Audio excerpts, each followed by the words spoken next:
and welcome to Inside Edition to discuss national, regional, and international issues in depth. This year has been one of milestones, awards, and global recognition for the Kingdom of Bahrain, marking the latest and more definitive chapter in the journey towards achieving the aspired goals in telecommunication fields. Driven by continued investment in its world-class ICT infrastructure and the firm commitment to support its progress, Bahrain has topped a number of global performance indicators and introduced several cutting-edge initiatives and regulations so as to ensure efficiency of responding to the needs of consumers as well as increasing productivity. To know more about challenges and achievements of the telecommunication sector in the kingdom, we are pleased to be joined via Skype by the Acting General Director of Telecommunications Regulatory Authority, Sheikh Nasser bin Mohammed Al Khalifa, right after this.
Welcome back. Joining us in the studio via Skype is the Acting General Director of Telecommunications Regulatory Authority, Sheikh Nasser bin Mohammed Al Khalifa. Sheikh, thank you for being with us today. My first question to you is right straight to the point. Since the inception in 2002, the Telecommunications Regulatory Authority focused on developing the telecom sector in the kingdom by prompting the effective and fair competition between operators while protecting the interest of consumers. But what can you give us and our viewers from a brief about the authority's establishment and its structure? So first of all, thank you for having me. The TRA started after the telecommunications law came into effect in 2002. With this, the telecom sector witnessed a significant transformation and development from breaking the monopoly. And the core mission of what it is to develop a competition-led market, which at the end really supports the consumer of getting the best products and services. And what our role is that we have to ensure that there's a fair practice in competition. We protect the consumer's interest. We issue regulations. We allocate spectrum for technologies, numbering. We produce studies that kind of lead into they lead into regulations in the future. For example, the Consumer Protection Regulation and other regulations that tend to govern how the sector works from an operator's point of view and a consumer's point of view. Right. When it comes to the regulations that have already been set, I mean, the whole world is going through the pandemic and the things that the pandemic has affected. Do regulations change in that, when you look at it from that point of view, do the regulations change? Do you revisit them, especially with special circumstances as the ones we're in? When it comes to regulations, the whole point of issuing regulations is to give a direction that the country has towards certain issues. Pandemics are usually emergency in terms of nature, and usually we have directions that would go into that. They are not enforced. Usually competition drives all of these things. The good part for Bahrain, honestly, was we were prepared, the operators, the whole ecosystem was better prepared. I mean, you're talking about 99% people are connected to the internet. Prices were right. The penetration rates were pretty high. So we were ready, but didn't really make the move on most parts until the pandemic kind of gave that extra push. Yes, perfect. Well, the authority's vision includes focused strategy framework that consists of 7 strategic objectives. What can you tell us more about them, as well as ways of maintaining and implementing these core values? So the focus strategy is broken down into 7 pillars. The 7 pillars that we talk about here are the word focused itself is broken down into fostering competition, optimizing technology, consumer empowerment, ubiquitous broadband, cybersecurity and safety, being an efficient regulator, and a dynamic and effective framework. And what this really means is that every single initiative that the TRA works on should fall within the 7 pillars. This kind of drives the TRA to be more structured in implementing strategies. If any of our strategies do not fall into this, then they are not part of where we should be heading. And it has served us pretty well. I mean, the awards that the TRA has won. We've also just gotten the AFQM 4-star, making us the first full entity that does have 4 stars in Bahrain. So, I mean, it has served us well. It kind of puts us on a straight path and kind of structured in when we come to implement our projects. Yes, amazing. Well, keeping on that and the TRA keeping on the path of that strategy, the TRA is actually celebrating its 18th anniversary with so many achievements and awards. How do you value the efforts exerted through the past years, and what are the main accomplishments that you see have been achieved? I mean, they always say it's the accomplishments that show where we got to. I mean, first and foremost, just for the telecom law itself ended the monopoly that people, I think maybe the younger generation might not remember this, but having one operator was not key to consumer value when it comes to that. Competition drove a lot of change.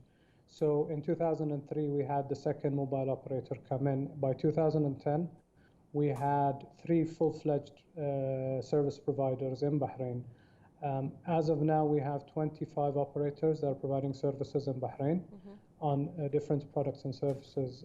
Another milestone would be the number portability, where people are no longer locked into one operator because of their number. That also has been improved. It used to take 24 hours when the service was first launched. Now it takes an average of 30 minutes, pending that the customer has no commitments. Since introduction of the number portability, over 282,000 mobile numbers have been ported, and 12,000 in mobile and 12,000 in fixed. Right. Another thing was a major milestone, and I think this is us being the first country in the region to do this, is separating the incumbent. Back in the days, a couple of years ago, you would remember that one operator only offered a fiber network. So the agreement and the decision from a government level came as the competition could not exist on an infrastructure layer, and infrastructure is costly and can be benefited by using multiple operators using them. So we, through the NTP4 with the government, we came up with the plan to separate Batelco.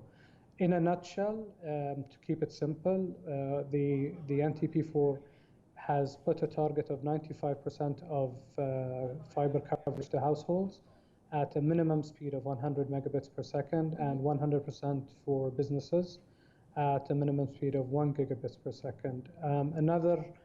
So as of today, on that point, you have the possibility of procuring fiber from 20 operators who are currently licensed, but that depends on them wanting to offer the service. And previously it was one. One major step that came out of that is in the 3 years that we implemented this project, which is record time. Average countries took around 10 years to do this. And I think we have learned from their experiences and kind of adapted the project. The prices have dropped by 46% as of now on some packages. Right. GCC roaming is another one. We had to work with GCC countries to lower prices. Some prices were dropped dramatically, like data roaming. Others dropped a little bit. Mobile penetration and broadband penetration is 1.7 million for mobile, 1.9 million for broadband subscriptions. The subscriptions jumped from 2011 to 2020 by 97%. The service, the prices have dropped by around 73% between both services. We have a quality of service platform. We do mobile drive tests. We have the mobile towers, the telecom masts. We gauge, I think, over the last 4 years, 5,000 emissions from the towers, and these are publicly available on our websites. People have always had this fear that these towers have health hazards, and we have worked with keeping all the operators under the what we call the ICNIRP standard, which limits, which Bahrain, what it does, it gives you a certain threshold for each technology. Overall, Bahrain is 95% below these thresholds, so we are pretty good when it comes to that. And I think that's what comes to mind now. The list goes on. I just don't want to take too much of your time. Not at all. We would like you to take some of our time. Actually, as you have mentioned, when it comes to the health hazards, when it comes to these towers, we had a couple of prominent personalities that also on the show have mentioned that Bahrain's standardization, or the TRA standardization, when it comes to these things, are in favor of the people and the citizens and taking care of all of their needs and their health especially. Well, you also mentioned when it came to basically producing the fiber optics and laying them out. And in the past, as you have mentioned, there was only one company that has been providing it. And after that, other companies have been providing it, but people are questioning also if all the areas are covered, or if there's a plan to cover all of the areas in Bahrain in the near future. I mean, as it stands now, there are targets that have been set for BNet to cover Bahrain. The exact targets are reported by them, yet we have to confirm them as a regulator to make sure that they are. But they are required in the NTP4 to deliver it. Again, the NTP5 has just been announced and has been approved by His Royal Highness. And what that means is the target is 95%, and you have to understand that they will have to achieve it. Bahrain is, you know, the size of Bahrain makes it very simple for us to achieve these targets. But most of people now can get, I would not want to be quoted on a number, but a majority of numbers of households can get fiber. In the next 3 years, we would probably be past the 95% that has been set by the government. That's perfect. That's perfect. Well, one milestone also that has been reached, and you have mentioned this, the establishment of the BNet in 2019 and the National Broadband Network. How large of an undertaking is this project, and what makes this significant? I think it is pretty large. Saying the word separated may seem simple, but I think this is a huge task, and I think one consultant once said this would probably be the biggest nightmare to a regulator, to separate a company, a vertically integrated company where all their functions are under one organization. The average for countries ranges from 7 to 13 or 14 years. So that's the range that comes in. So it's about 10 years if you average it out. We were able to achieve majority of the tasks, or the major important tasks, in a matter of 3 years. So by the end of 3 years, we have 2 companies, 2 CEOs. We have a clear division between what company does what. Now, as we could say, we've got the pending issues that need to be closed out. But by now, all the operators now in Bahrain have access to fiber. And you may think of it as just being fiber optic to the home or businesses. Yeah. But I think this also, the ripple effect of this is the preparation of 5G. 5G now to be a better service, if I would say, that with qualities of services that should be achieved and the speeds that should be achieved, would need a fiber backbone for them to connect to. So now operators also who run these towers can provide their towers with services that are connected through a fiber backbone. And this would save them a lot of money, and that investment in infrastructure would, at the end of the day, trickle down to the consumer. The more they can save on capex, which is the sunken cost in any business, the better it is that they can take this discount to the customer. Right. Added with competition, I think this would significantly drop prices down and raise the quality of services in Bahrain. Yes, yes.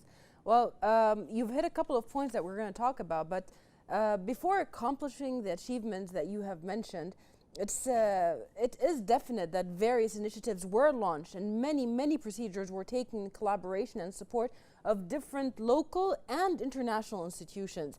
What can you tell us about these initiatives, and how important are these cooperations? I mean, it's critical to learn from experiences of others when you do anything in life. Some things when you become an innovator, and you need to go and try to learn them yourself. But I think regionally, we've got a collaboration in the GCC roaming.